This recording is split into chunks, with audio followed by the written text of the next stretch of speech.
cheek nod to a 1980s icon, Run DMC. And so when I started my coaching business 3 years ago, I decided that I would keep that moniker in the name of the business, Run Rev Coaching. So I am the founder and owner of Run Rev Coaching that was started 3 years ago. And my main focus, excuse me, sorry about that. My main focus is working with beginner to intermediate runners who are looking for a faith-centered coach who is working with mental health runners, those dealing with grief, depression, anxiety. It's a known scientific fact that physical activity helps with both of those.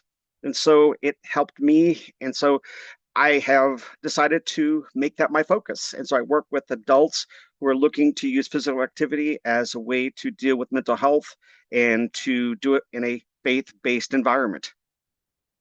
Okay, perfect. Thank you so much for that. And I didn't, until you mentioned the Run DMC, I thought about it and then I was like, yes, there is a connection. And you know what? They're a fantastic group. And I'm glad that you clarify that. So, Run Rev Coaching, what is the basis of it and what do you see in the future for it? The basis of it was it started as running saved me during my mental health crisis when I lost my mother. And so 3 years ago, I decided that the next step for me in my journey was to share that wisdom and to share that joy that I found. So it is a endurance running coaching program who focuses on the 80-20 principle, where 80% of your workouts are easy so that you have some time and some energy to focus the other 20% to really give it your all and to really focus in on that. And as I started the business and it grew, I realized that what I really was passionate about and loved working with was, I said, was those who were struggling with mental health and those who wanted a faith-based environment. A lot of times you can find someone who is looking for a faith-based environment, but they're really just not understanding the mental health growing up. And my lifetime, I found it, unfortunately, and it is changing, but there's been a huge stigma around mental health. And a lot of individuals, and unfortunately, especially in some of the Christian communities and the faith-based communities, just don't respect mental health. So I really didn't want to have it be just one or the other. I wanted to be faith-based and mental health. And it took me a while as a coach to really accept that fact for myself because on the other side of the coin, a lot of people hear faith-based or they hear Christian and they have some church trauma and they have some hardships because of that. And that makes me so sad. And I was really scared to almost put that part of myself out there and to put that out there as part of my coaching journey, as part of who I was, because I was afraid that people would judge me immediately based off of what happened in the past. And I realized that if I want to break through a stigma and I want to be honest with who I am and be honest with the people that I'm working with, that is a huge part of who I am. And that's a huge part of what I believe in. So for Run Ref coaching, if where I'm going for 2026 is looking to be a big year. Next month, I'm starting off the year with one of 12 webinars. The very first year is, when we talk about goals for the first year, and a lot of times you have this, oh, it's a new year, it's a new me. And people start off in January really great with their goals and they have these great ambitions. But if most people look back now, when we're recording this in December, they look back at the end of the year, or sometimes even 3 months after the beginning of the year, those goals are kind of not where you're not where you were. So for me and Run Rev Coaching, we're starting it off with a free webinar to anyone that wants to involve, and you can find more about that following one of my Instagram profiles. But we're starting off with a more laid back type of thing and looking at how to set goals that are realistic for where you're at, and that when you do inevitably get off track, how to refocus yourself and not deal in that guilt and that shame of I didn't make my goal this week, or I didn't make my goal this month, and to have a plan to reset and to come forward. Just because you stumble or you have a misstep along the way doesn't mean you're less of a person. It doesn't mean that you're less of an individual, that's going to happen. And when we plan ahead of time for those missteps in our lives and we go, Not saying that we're going to plan. I mean, we're going to fail, but we know that things are going to happen. Life's going to get in the way. You have the best of intentions, but your kid gets sick. You have the best of intentions in your goals, but something majorly happens. You lose your job. Your husband isn't, or your spouse isn't supportive. So the whole purpose of that webinar is to start the year off with looking at some ways to set those goals, but in a way that is balanced. Excuse me. And so that's where I'm going. And then I've got some other great things still in the pipeline to be developed that I haven't quite released yet. But we're going to basically be working with more people and find some ways to work with individuals on more of a community aspect. My word of the year for 2026 for myself and for the business is community, because I believe, especially for those who are dealing with mental health struggles, our mind and our attitudes tends to want to isolate ourselves. We begin to, and the mindset is we begin to think that people don't want to hear from us, people don't really like us, and it is a mindset, and we tend to isolate ourselves. We tend to draw away from community. We tend to just withdraw, and that's a horrible place to find healing. It's you to find healing, you need a safe environment. You need a place where people are caring, are loving, and you're free to not be okay. Unfortunately, a lot of times when we go into communities in this world, people want you to say everything's going to be okay, or and you ask, "How are you today?" Well, the answer is almost always going to be, "Oh, I'm fine," or "I'm okay." But I want to create a community where it's okay to say, "You know what? I'm struggling right now," and that can either be all you share, and that's good enough, or if you want to have a place to share more and somebody to support, that's the community that you exist in. That it's okay to have a struggle. It's okay to have someone beside you, and sometimes it's okay just to say, "I'm not okay," and wait till you're ready to share more.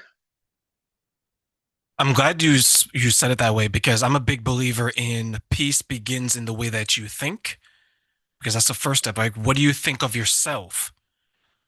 How do you value yourself? What's your self-worth? And I have a religious foundation. I grew up in a Christian household in a Christian church. And I agree with you that sometimes, whether you're religious or not, whether you're secular or not, or whether you're just existing and you're floating through life like a butterfly, I think sometimes there's a disconnect between the peace that you want in your mind, the mental health that you want to achieve, and maybe the pressures from society. What do you think are some of the gaps that people are experiencing when it comes to balancing the peace that they think they want and the peace that they're actually having? I think one of the very first gaps is, especially with individuals that are struggling, is the mind lies to us. We see the world through the aspect or through the ratio that we are looking for.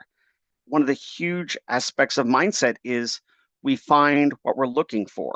I was doing a mindset journey with a friend of mine who was sharing some of her knowledge with me back in November. And one of the daily tasks she gave was spending a day looking for something as simple as hearts. Just as you go out that day, as you go through the day, actively look for hearts, whether it be on a sign, it be on a tablecloth, just look for hearts. And it's a scientific fact that when we began to train our brain to look for things, we find those hearts. We find those things we're looking for. And the same thing happens with the negative mindset. When we get into that mindset aspect of we expect to see the negative, we expect to be hurt, we expect to be let down by people, we begin to look for that and we find that because humans are flawed, people we live with are flawed, people we encounter are flawed. And sometimes it's just a minor thing that either they just misspoke or they just weren't thinking that day. But because we're looking for that negativity, we go, aha, I knew they were untrustworthy. And our mind begins to see what we think we're going to see. And that's the first aspect. We find what we're looking for. So for me, that one's really countered by we begin to try and look for the positives in the world around us, whether that be something as a gratitude journal, or that begins to just look for what we want, the things we want to see in people. But the other aspect is mental health, especially. has had a huge, huge stigma. It's still to this day. A lot of people think things like anxiety or depression are just things that you're not thinking well enough, that Mary said, you see what you're looking for, but that's not the whole picture. That's a aspect, but it's not the whole picture. And unfortunately, in our societies, people think that you can just will your way out of a depression incident. You can just think good enough. And a lot of times in the faith community, especially, you can just apply enough faith to your life. And if you're struggling, it means that your faith is not strong enough, or it means that you don't have enough time with God, or you don't have enough time thinking positive. And that's not true. Yes, that's an aspect of it, and that's a piece of it, but that's not the whole picture, because someone that's truly struggling with depression, anxiety, going through a huge grief aspect and other aspects of mental health, there's a lot of times where it is a chemical imbalance. It is something that's going to take a lot of work with a therapist to really change that mindset. I don't pretend that what I do with coaching is a mental health treatment plan. It's a tool to help those who are going through mental health issues, but I'm not a counselor. I'm not a therapist. I'm not a psychiatrist. I don't prescribe medication, and I don't pretend that anything I do is a substitute for those. It's a tool in the aspect. But unfortunately, because there's that huge stigma, a lot of people don't seek those treatments. They don't seek that chemical treatment. They don't seek that therapy session.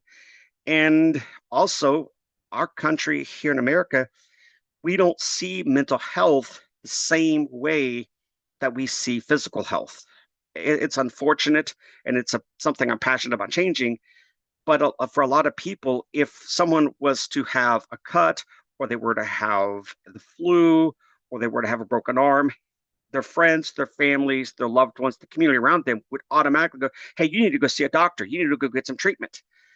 But when people are struggling with mental health issues, when they're struggling with those types of things, a lot of times what you hear is, well, you just need to get over it, or you just need to pray more, or you just need to quit dealing with this. It's been a year since your husband died. Why are you still grieving about that? Well, that's nonsense, because we wouldn't look at someone who's got the flu and go, you've been sick for a week already. Why don't you just get up out of that bed and go moving around? Now, I agree. Some people do say that, and they're jerks. But that's not what society normally says. But a lot of times with mental health, that's what we've heard for many, many years. And so a lot of people, they're scared to share that they're struggling, because they're afraid they're going to, and even if their loved ones wouldn't, they're scared their loved ones are going to reject them. So they suffer in silence. And a social experiment that I encourage everyone to do just one time to see what happens is, you know, if we don't think our society is so primed to just take placated answers, the next time someone asks you, well, how are you today? Or how's your day going?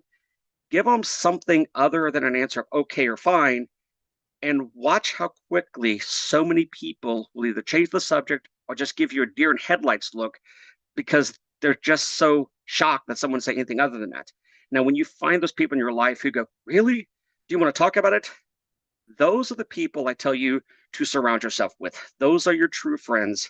Those are the people that you want to have in your life, because those are the ones who really care about you. And those are the people who will make your life so much better when you lean into nurturing and growing those relationships. One thing that I learned recently in 2025 in regards to what you said, Gerald, is I view my life now when it comes to all types of relationships as deposits and withdrawals. And this is what I mean. When it comes to my friendships, how am I depositing into it? Am I telling them they're important? Am I making them feel good? These are deposits, like a bank account. Now, the withdrawals will be, how expensive is it for me to maintain this friendship? Are they stressful? Are they aggressive? When I see their name in the phone, do I, oh, not again? Is it one of those, right? We all have those friends and family members who we do that with, right?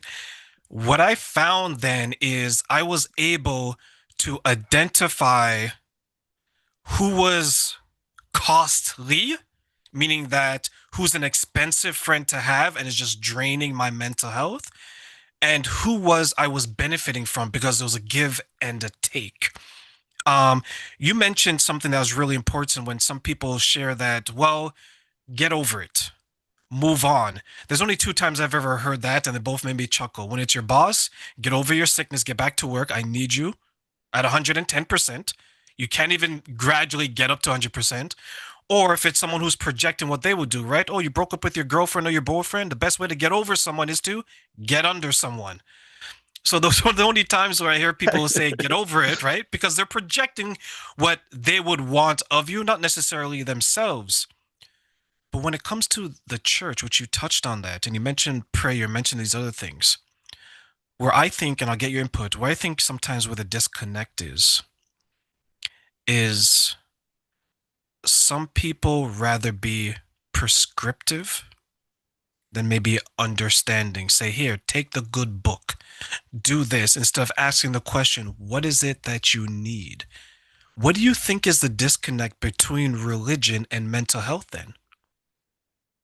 I think you hit the nail on the head. It is just that. And I've seen it throughout the ages. I mean, I've been to many churches over almost 50 years, and it's because unfortunately, in a lot of faith-based communities, they don't really want to nurture relationships. Now, there are some out there, and I've been a part of them, that they're amazing. They really want that connection. But there's a lot of faith-based people who almost go to church to check a box off, to just do that spiritual thing they're supposed to do. They want to go to their service. They want to spend their time in worship. They want to hear their sermon. And it's not that they forget about it the rest of the week, but they come there to check that box, almost as if they are there to feed at the table, but never serve anyone around them. And where the disconnect comes is a lot of times when people are struggling with mental health, they need that connection. They need people who really connect with them on a deep level, or at least that they need to feel like these people care. And for a lot of people, that's a major issue. There's a lot of people that come that they just want to check off that box. They're not really trying to get to know anyone. They're not really trying to connect. They just want to come, sit, do, and go. And they try to live their life the rest of the week according to the faith principles. And it's not that they're bad people, it's just during that time of connection, they're there to check a box. They're not really there to connect. But there's also been, for a lot of faith based organizations, they've literally been taught that mental health issues are a result of either a spiritual attack or a result of not having enough faith or enough time in the word. And while there are some individuals that, yes, they are going through some sort of spiritual struggle, that's not the vast majority. Those are the exception, they're not the norm.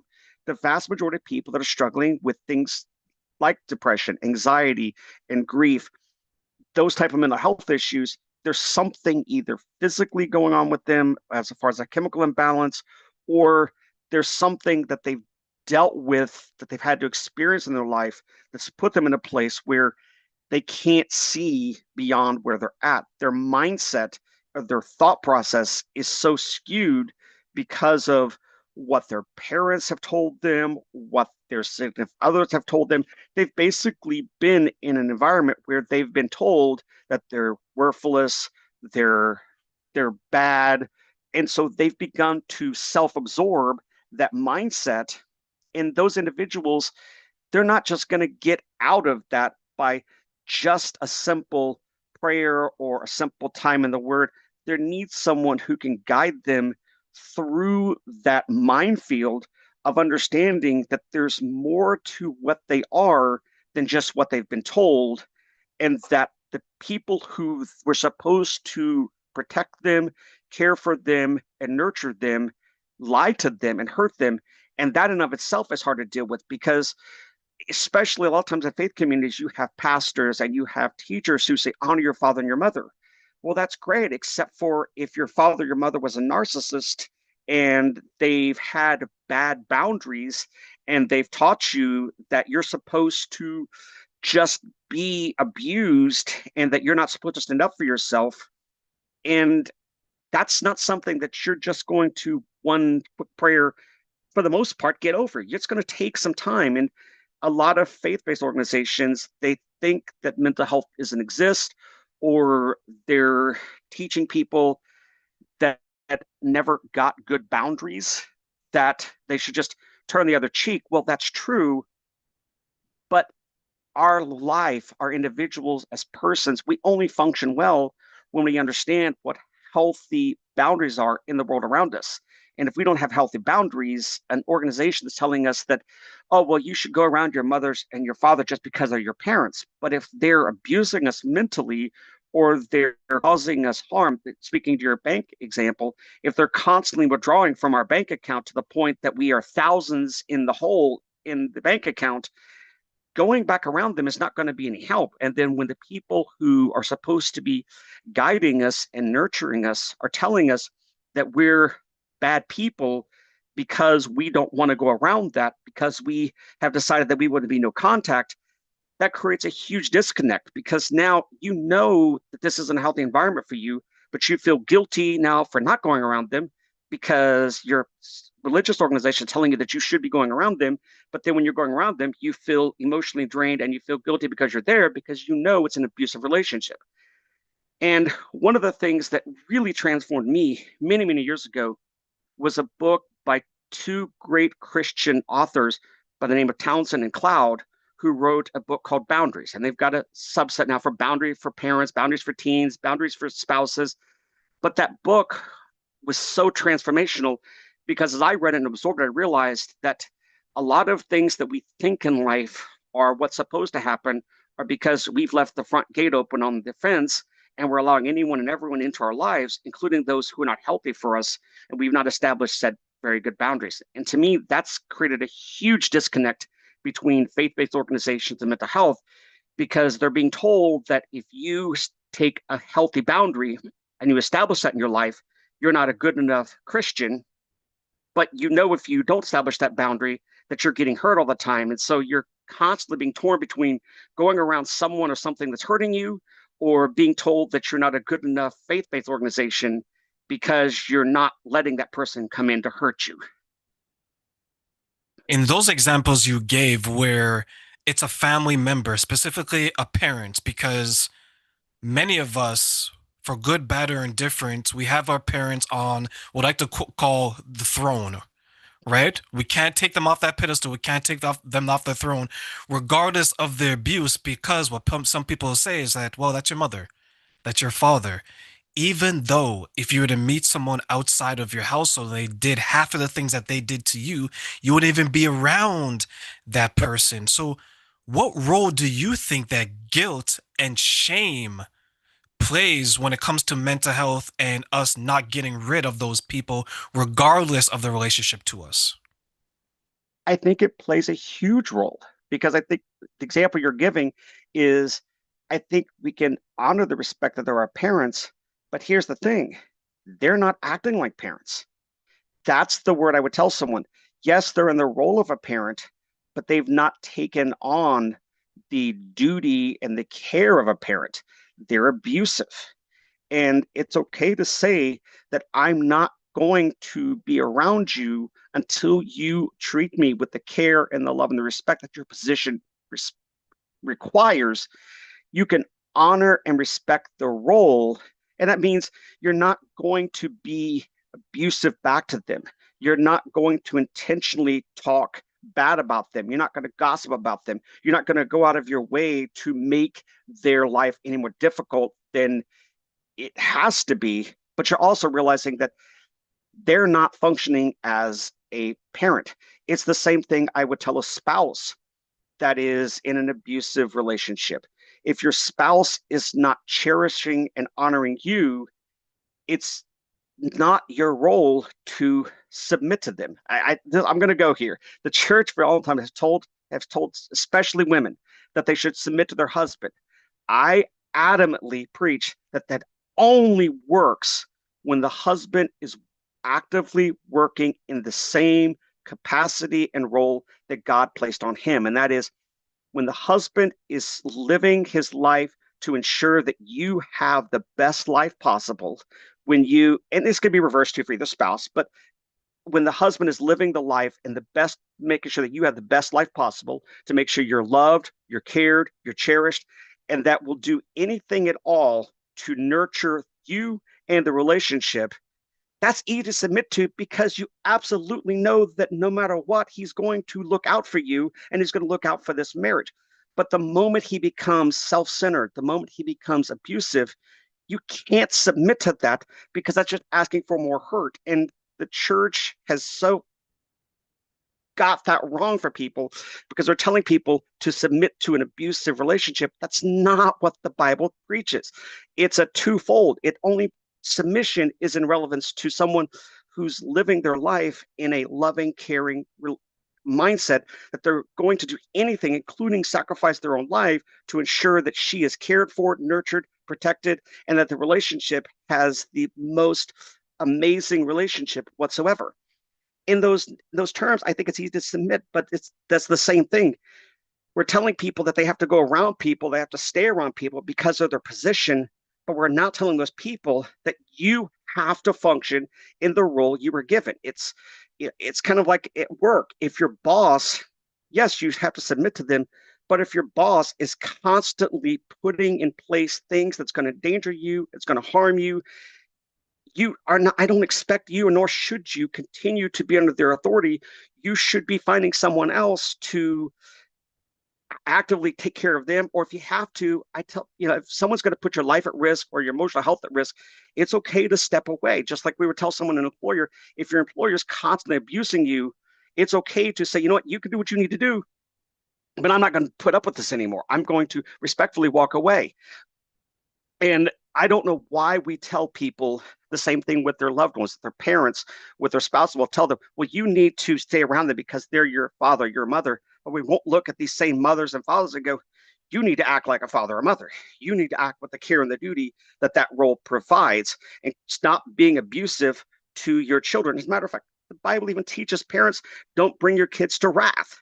You know, why so many Christians have they'll take one aspect of a relationship and beat that over the head, but they won't take the other aspect and beat that over the head. It's like if you're going to tell kids they have to be around their parents, you have to tell parents you have to function as parents. You have to use that due care that's required. You don't get to just be what you're going to be because of the role. There's responsibilities with that role. And if you're not going to fulfill those responsibilities, then by all means, the other party should step out of that relationship because it's not healthy. Too many people, 2 points I want to make for that fantastic details that you just shared is that too many people forget the hierarchy. If you're from a religious standpoint, it's God, the man, the woman, the children. And if you expect your woman to submit to you, and I'm speaking from a heterosexual relationship, then you have to be submitting to God. To your point, if you're not strong in the faith and you're demanding all of this from your woman, there's demands of you as well to maintain that household. And I think that gets missed. And what I like to teach people is that whether you're religious or not, everything that you do is a reflection on your relationship. So if you're an abusive partner, verbally, emotionally, mentally, or physically, it reflects on your relationship. Now, if you're religious, it's on your relationship with God. If you're not, it's on your relationship, meaning that you are not depositing it into it. You're withdrawn because you're putting down this person who you claim that you love. And another thing that I want to share is that unfortunately, and you made a fantastic point when people take one aspect of it and not the other. It's like the adulterer who complains about people drinking while they're committing adultery. Sure, Exactly. right? It's easy for you to not drink alcohol and wine and things like that, but you're committing this, right? And the Bible is very clear. He who sins in the least sins in the greatest. He who sins in the greatest sins in the least because it's the same thing. You're not supposed to look down on someone because they're doing something that you know necessarily did because you're supposed to, and I may misquote this one because I'm a little rusty when it comes to my Bible talk, but you're supposed to be able to see the straw in your own eye versus you can see it in someone else's. And I think what has happened is that the structure of community, Gerald, has broken down to the point where it's not me, you, and all of us together.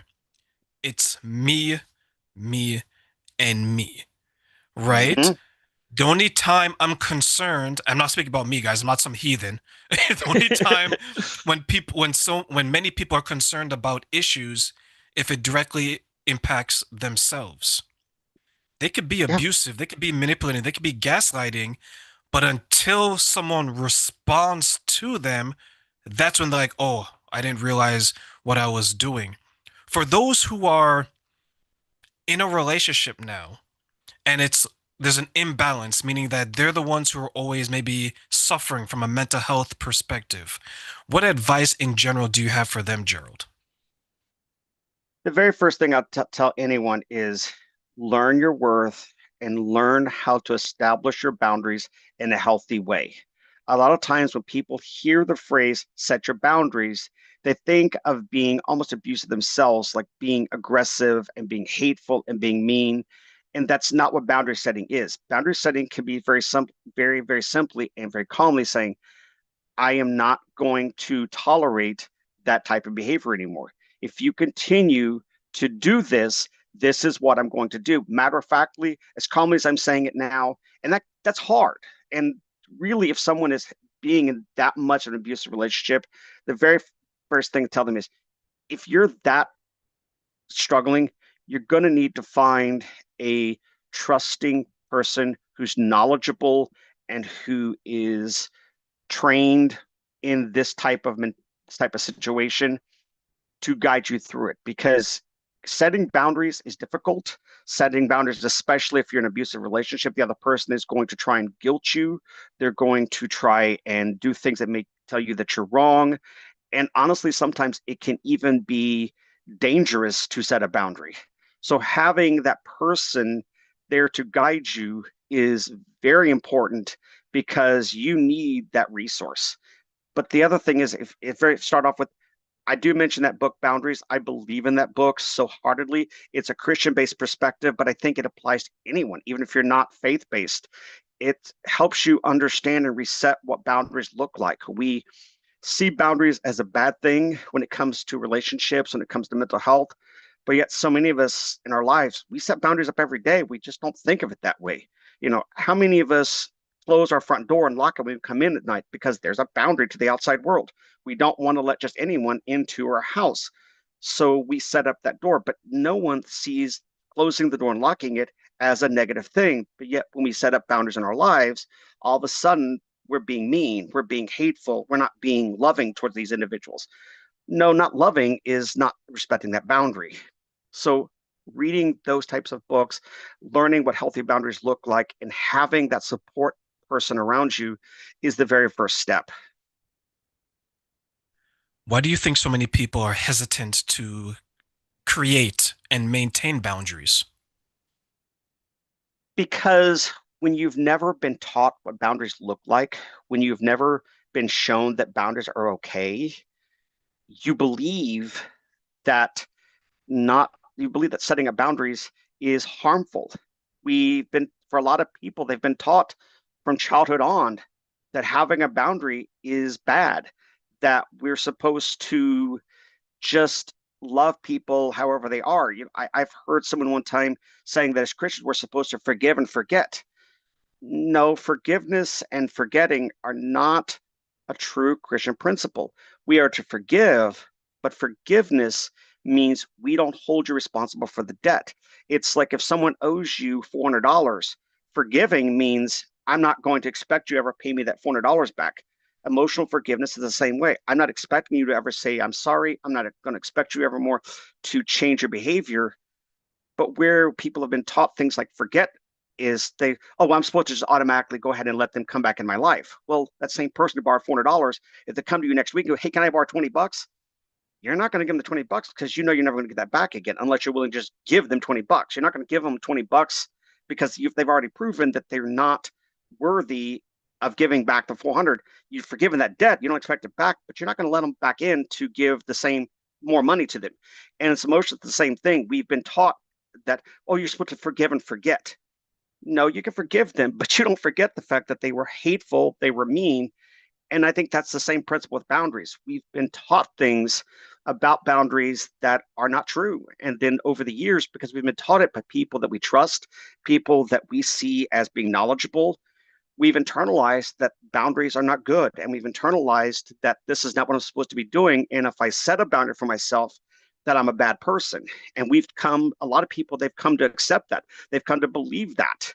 And changing that mindset is hard because we're scared to challenge that mindset because it came from someone we trusted, someone that we looked up to both as an individual we admired or we believed. And when we challenge that mindset, in some ways, it means we have to challenge the relationship we have with that person. And we have to come to terms with the fact that they weren't as right or as knowledgeable as we thought they were, that they were mistaken in this aspect. Now, that doesn't mean they didn't have other things right, but still, challenging that someone that you care for, someone that you respect, someone that you look to up to as being wrong is a hard thing for a lot of people to do because if they're wrong about one thing, maybe they're wrong about others, and it leads us down a pathway where people we want to trust now become, I don't know if I really, and that's a hard thing to challenge. So for a lot of people, boundaries become hard because they don't think they were right. The people that taught them that, they now have to challenge that. And when you set up boundaries, a lot of people we're having to set them up with, there are a lot of times people that we respect and admire as well. And now we're coming to terms with the fact that they're not as healthy for us as we thought they were.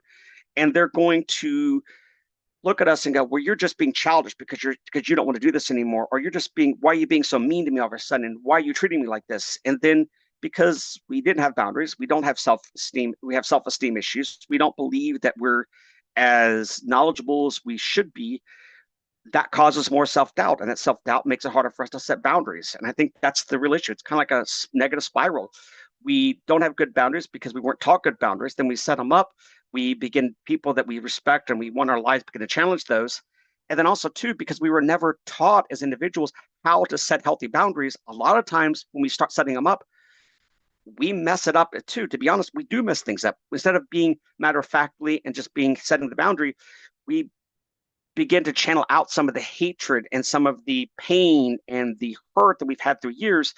And we set the boundary up correctly, but instead of building just a simple wooden fence around our front yard, we've now built a chain link fence with razor wire over top of it instead of just a simple wooden fence. Yeah, some people's boundaries are definitely like an electrical fence. Even it even shocks them while trying to shock others. One rebuttal I've heard when it comes to boundaries is that terrain, Gerald, boundaries are selfish. What are your thoughts on that? I've heard that too, and it's nonsense. I'm just going to cut to the chase. It's nonsense because we wouldn't call a house putting a fence around the yard as selfish. We wouldn't call someone who doesn't just want to let anyone and everyone into their house selfish. We wouldn't call anyone who just won't let everyone on the street drive their car selfish. So why is it when we try to establish a healthy boundary for where we want to let people into our lives selfish? It's nonsense. It's people who, and a lot of times people that say that are people who want to abuse others. They want to go into places in people's lives they don't have the right to be, and they're mad that they're now being trespassed from that person's life. Fantastic answer. Because my answer to that is always, well, if it's selfish, look at it like this. When you don't have a boundary and you allow people to hurt you, damage you in some way, who are you considering? Are you considering yourself in that situation? You're considering them. People will agree that, well, I'm worried about them. So I was like, so who's the most important person in this equation? Is it you or is it other people? And I always found that people who don't have boundaries are people pleasers, Yep, people who maybe see themselves as low value, they're not worthy of being treated right. Because to your point, let's go the full yard, say that boundaries are selfish. Okay, so leave your door wide open with a sign, free stuff. exactly. Take what you want, right? Because you don't have a boundary, you're allowing it, or they can take you as they want, or they can take your partner, they can take your dog, they can take your money. Boundaries are there to protect ourselves from ourselves. What do I mean by that? Sometimes, either through guilt, shame, people pleasing, or we just don't know any better because our childhood has been so messed up, we allow and we accept behaviors that doesn't feel right, but because maybe we don't have the skills, we don't have the whereabouts, or we just don't know any better, we continue to let it go. But once, to your point, you create that boundary, that's you taking a step, drawing a line, and saying that today is the day that I put myself first. And that can mean in a number of ways. You're going to love yourself more. You're going to protect your peace. You may turn to God and you may find something. But the most important thing is you're recognizing what is causing you pain and you're trying to do something about it.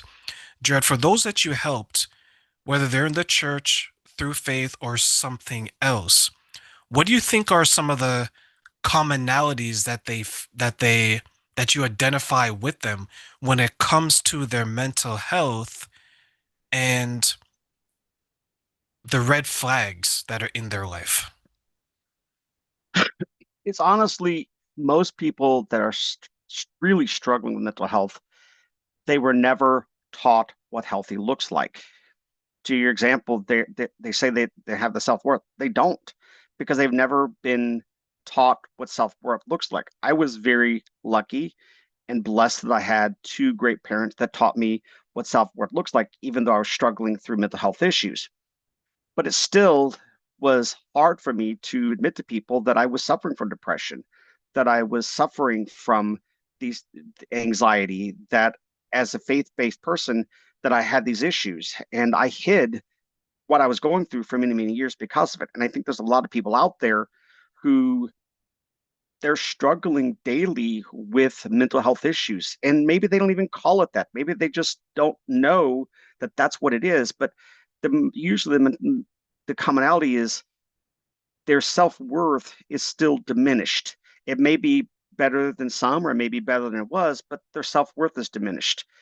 They've never learned what healthy looks like, and they feel guilty because they don't know how to get out of this mindset. They feel like they should be able to do it without anyone's help. They feel like they are weak or they are lesser than because they can't do it on their own, or they feel like that they're somehow damaged because they need to go talk to a counselor, that if they had enough faith or if they were a good enough person, that they would be able to figure this all out without needing some outside help. And they hide it in shame. And unfortunately, when you hide things, it begins to grow and it grows. And then we begin to hide more of it and we shove it down further. And eventually, what we're struggling with comes out, but we no longer have control of how it comes out. It's now overflowing and it's bursting out. And it's usually going to come at a time that not really conducive to what's going on in our lives. Whereas when we learn to slowly and methodically work on our mindset, work on our mental health, and work through what we're going with, we gain back control and we now can guide the ship to where it wants to go. And we can learn that it's not that we're flawed. It's not that we are less than. It's just because we had something that we needed to deal with. We had some things in our lives that weren't right. And we can control how this is dealt with. We can control the pace at which it's dealt with. And it becomes easier to deal with because we're now in control. So to me, the commonality is the more you hide it, the worse it gets, and it will usually come out at the worst time. The more we lean into the fact that we need help and we begin to seek that help and we begin to look for that help, the more we gain back control and the more we learn that we are, to a certain degree, in control of our lives or in control of the way we view our lives and the direction of our lives. There's a lot of things that's outside our control. But when we begin to learn what we have control of, then the things that are out of our control, we also learn how to better deal with those because we learned that it's not something we did or not something that we failed to do that caused this. It's just the reality of sometimes life brings chaos and we're in a better place to deal with that chaos because we dealt with what we could deal with. What were some of the ways that you found or created your value and your self worth then? For me, it honestly was I finally, when I was about 23 years old, acknowledged the fact that I needed help. I'd been dealing with levels of depression since I was a young teen, and I graduated college. I had a little mental breakdown. My entire worth, my entire viewpoint was based around being in academia. And when I stepped out of academia into real life, it was all of a sudden it's like, well, what do I do with the rest of my life? Who I was is now gone. I still knew I was a person, but a large aspect of who I was now gone. And I had to deal with that. And I was very lucky to have found a very amazing therapist who walked me through a lot of things. Cognitive behavior therapy helped me tremendously. It helped me understand where my mindset was flawed. It helped guide me back to a better mindset. And things like the boundaries book just opened my eyes to places that people were abusing my boundaries and abusing me. And I saw the difference between what a healthy boundary looks like and what a bad boundary looks like. I mean, where else I hit 123, I hit a huge downfall. And for me, when I lost my mother, who was a huge aspect of my life, I went into one of the biggest depressions and grief losses in my life to the point that my wife looked at me and said, "Honey, I love you, but you're absolutely miserable to be around. You have to do something, or else I'm leaving you because I cannot stand you right now. You're horrible." And honestly, she was right. I had just basically, when I lost my mother, I went into a spiral of depression and darkness, and I knew I was going through the motions. I mean, I kind of knew it, but I just, even though I'd gotten the therapy, even though I knew the healthy boundaries, there were just some aspect of things that I just couldn't quite get over. And for me, running and physical activity became an aspect that helped with that. It brought me a purpose again. It gave me something to focus on besides the grief. It gave me a something to do, and the physical activity helped work through the brain chemistry. And I also found a new community. I found new friends. I found new support. Finding that connection, my community made a huge difference for me. And but I do think it all started with me finally being willing to seek cognitive behavioral therapy. I still to this day remember one of the things my therapist did for me, and it was like, oh, I don't even know why he did this, but he was just sitting across from us, so like you and I are now, and he just held out a pen, and I instinctively reached out and grabbed the pen, and then he looked at me and says, "Now, why did you take that pen?" Like, because you held it out. Yeah, but I didn't ask you to take the pen, so why did you grab it? And it's so simple, but it was like all of a sudden it was like, oh, yeah, you didn't. And I began to think about how many other times in my life have I done things for people, or have I done things because I felt like I should be doing this, not because I had to or because they asked me to. I just mentally saw something they were doing and assumed that they wanted me to do X, when in reality, they had never actually asked me to do that. And they'd never said that. And that's just stuck with me because it made me realize that there are things in my life that I just assume people want me to do, or I assume that I should be doing, but no one ever really told me to do that or asked me to do that. That's just me making assumptions.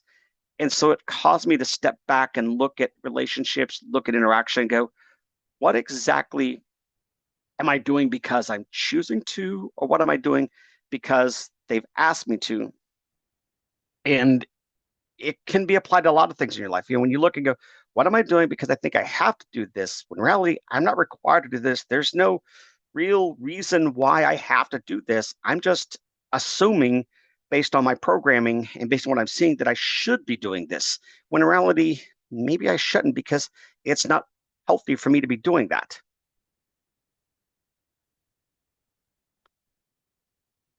What you shared in regards to that pen, I think that was fantastic because we assume that they want us to do something and we're thinking, what am I going to do for that person instead of take a moment and think to yourselves, to your point, am I doing this for me? Or better yet, who am I actually doing this for?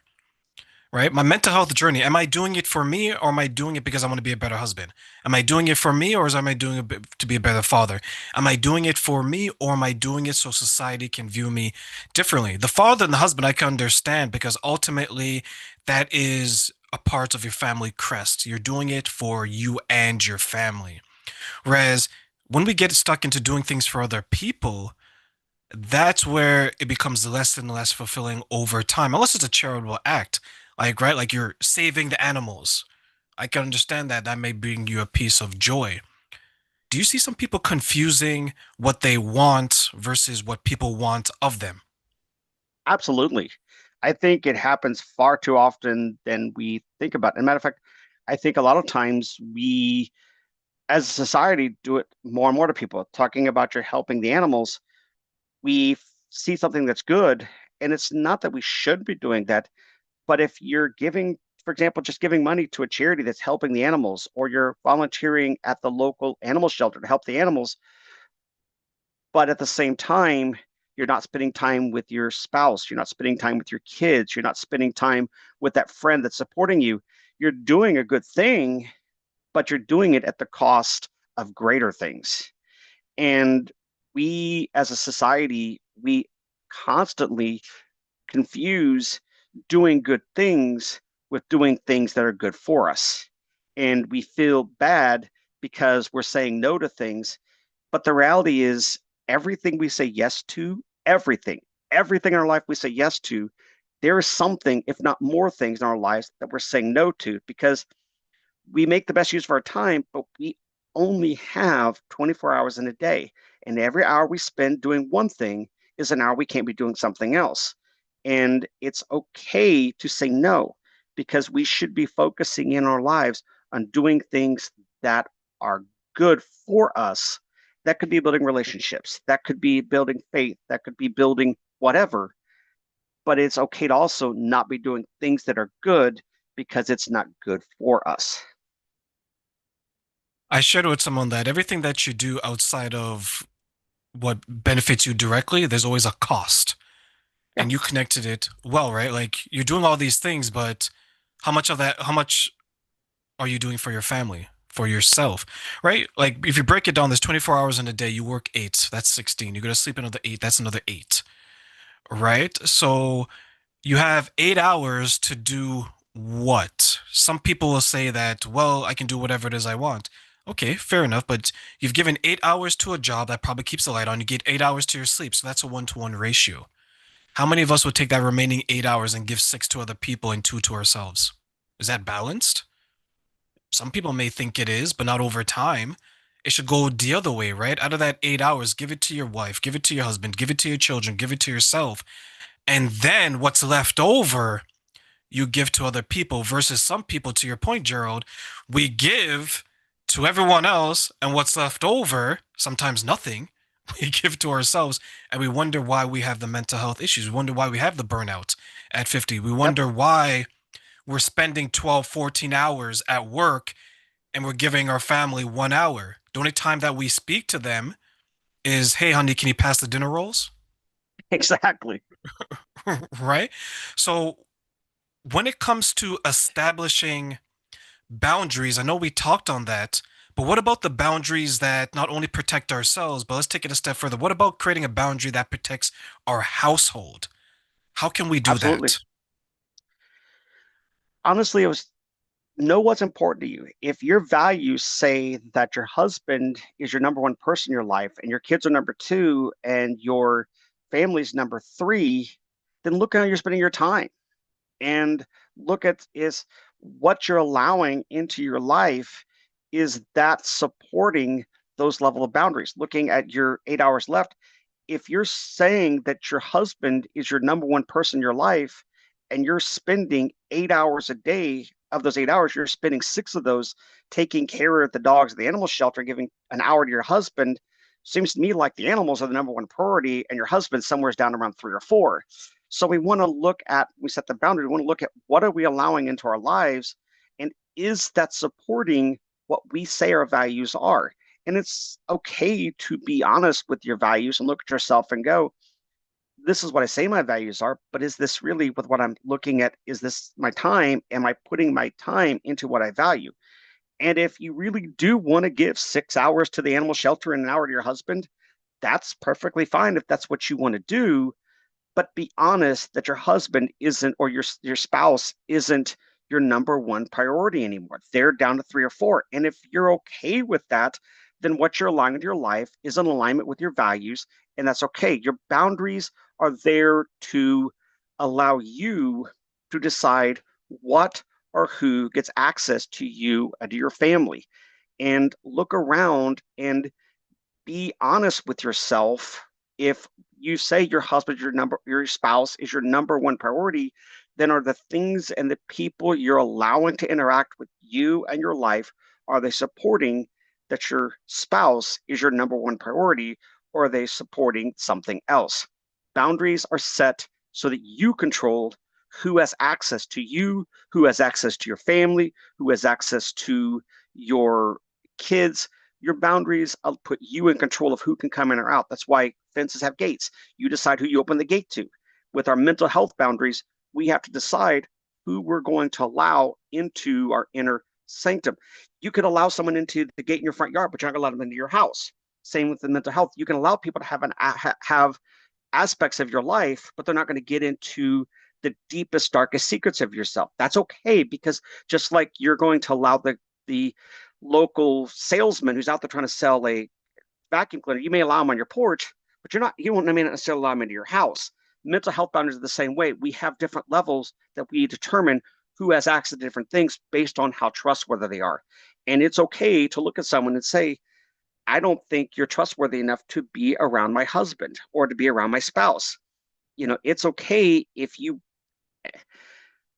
choose that you want to allow that person in your life who you might go out to have hang out with friends with, but maybe they're not exactly the best person you want to have around your spouse. It's okay to, I think it's okay to go have dinner with them, but you may never invite them into your house. And that's not being mean. That's because you know them. You know they're not a safe person to be around your spouse. You know they're going to say things or do things that are harmful. Maybe you're at a place that you're willing to, in a public space, there you can deal with them, but in private, no, I'm not going to let them into that much that intimacy, and that's okay. Set your boundaries so that you determine who has access to you, and you determine those based on your personal priorities.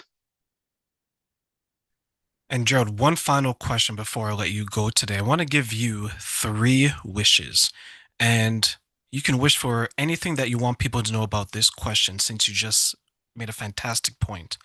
What are three things you wish people knew about prioritizing themselves and their family, and why? Number one, prioritizing self is not selfish, because you can't take care of those you love if you're not taking care of yourself. It's the same reason why when you're on an airplane, every time you get on, they tell you put your mask on in the event of oxygen deprivation before you take care of anyone else. Is because if you aren't getting the oxygen you need, you're going to pass out and you're not going to be around to help others around you. If you're not taking care of yourself and you're not taking time out of your day for self-care, you're not going to be in a place to help anyone else. Number two is, as I've said over and over again, this thing, boundaries are not hateful or mean. They're a necessary part of life, and they protect us and they keep us safe. And it's okay to have boundaries. And number three is, look at what you're doing and make sure that the time you're spending in your life is reflective of what you want your values to be. Maybe you look at it and go, I'm spending way too much time on this when I say that's supposed to be my fourth level of my values.